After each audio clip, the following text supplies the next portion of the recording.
Batman and Robin was said to be not only one of the worst, actually not only the worst Batman movie of all time, but many claimed it to be the most horrible superhero movie of all time. I think that might have been the original Flash. Yeah, it sucked. But at the same time, looking back, you know, at the time it was made and what they had to do with it. Part of why Superman 4 failed apparently was because of the special effects, which didn't really bother me because I watched 60s Doctor Who, but this one, the special effects were definitely like on point. They were one of like the best special effects that I've seen. So yeah, special effects were great. The casting was a little bit different and kind of quirkier, and I like the originality of that. It was a bit, you know, corny at times, but what superhero movie isn't? Yeah. And so Obvious editing parts. While it didn't sort of mesh with the other few before it, I still think it was standalone. It was kind of fun. probably if you were to ask any Batman fans out there what were two of the things that made it suck the most, they'd probably say Mr. Freeze's puns.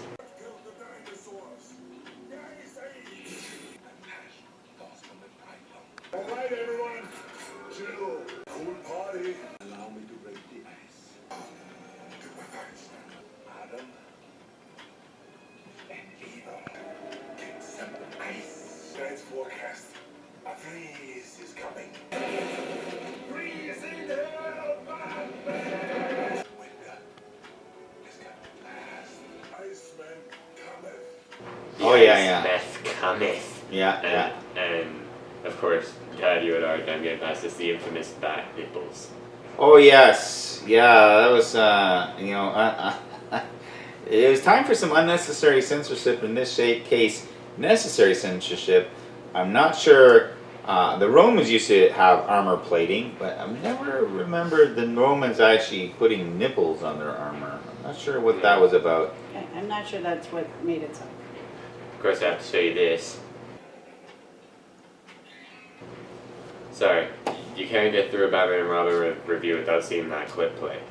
Okay. Yeah, I kind of like Mr. Freeze was apparently the most the main villain of the story. Obviously, Bane isn't because he's kind of like Poison Ivy's slave throughout this movie. Yeah, and a lead up to you can look forward to the new rendition of the reboot of the Batman series and seeing Bane done with justice. He's supposed to be the arch.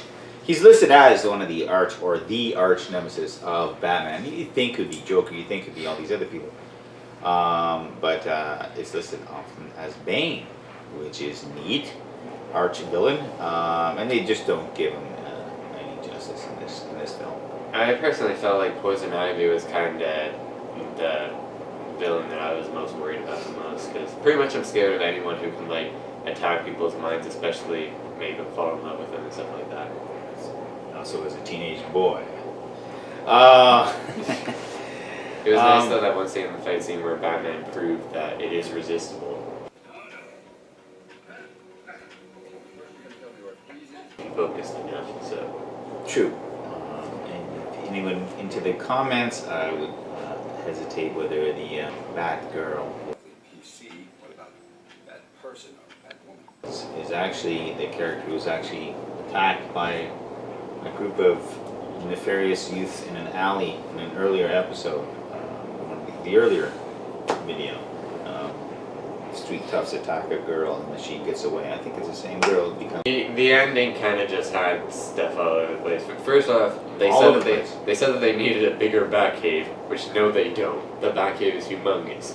Second off, the way they defeated the villain seemed like a little bit too easy. They literally just kicked a tube off of him, and then he just reverted back to a weak side. And then we just never see him again. Like, we don't know if he gets put in prison, the Arkham Asylum, we just never see him again. Yeah. Well, Poison Ivy fell into one of her own plants, which I don't even know why it would even swallow her. And Mr. Freeze was put under the rays of a red sun, which if Superman was around, he would have just, because the sun was literally just red. Also, I didn't quite get, because Mr. Freeze, I was kind of wondering about Mr. Freeze, because apparently his suit is supposed to keep him at 0 degrees no matter what temperature he's actually at. But like, if you take him to the center of the sun, I doubt that his suit is going to be able to hold him at 0 degrees. And, I'm the center of the sun, so I know it's your Any- reference. and even when Batman was battling Mr. Freeze, he got Mr. Freeze to fall into the floor, and then the roof opened, and then the sun fell on him, and now all of a sudden he's burning to death, despite the fact that he has his suit on. So does that mean that like he can't go outside in the daytime? Because if he can't handle the Maybe reflection, he's like a vampire. Maybe it was supposed to keep him at 0 degrees, but it could be impacted by outside sources. So therefore, your sun is redundant. But even if the outside can get him, maybe that's why he only attacked at night and darkened rooms and stuff. And maybe he had some way of using the air conditioning in those rooms. There's also a scene where Mr. Freeze like grabbed a hold of a vine and then swung it upward. Like there's no way that would actually happen in real life. He just like grabs a hold of the vine and he doesn't even jump. The vine just magically carries him upward. Yeah. Does poison ivy have the ability to manipulate the vines too? And also there was a scene where Robin was drowning and then he just came up and then he's like gasping and then you just see this bit where they obviously reverse the footage. So what do you think rating wise? Oh yeah, it's kind of the ratings. While everyone else hates it, and I can see why, the bad credit card, the bad nipples, the bad everything. The bat everything. Although they do almost seems to be edited. The car, the Batmobile, almost seems to be done at a separate time. You can see how editing works and things like that here, because it's just not seamless. The shows the parts where they reveal the. We're voting. Yeah, personally, please don't kill me, but I think that this was better than the first Batman movie. Okay, interesting. I just found that first Batman movie boring, I'm sorry. Okay. So, I would actually rate Batman and Robin a 7 out of 10. Alright. A lot of people watching it probably disagree, but whatever. Sure. Fight your computer screen if you want. What about you guys? I'm gonna say a 6 out of 10. I did enjoy it. It was kind of corny, but I thought it was kind of different and it was kind of fresh and yeah, it was quirky, interesting casting, but also, fun for the kids. I think the younger ones really enjoyed it, and I appreciate where they were going with it. I can see they're going to. I'm gonna be gracious and give it up to a 6 because Canadian they try to bring hockey into a superhero movie. So there you go. Alright, so next time we'll be moving on to Marvel, Spider-Man. Thank goodness. Topic. Thank goodness. See you later, DC. Don't forget to subscribe, guys. Thanks Thanks very much for watching, and as always, it was nice to see you.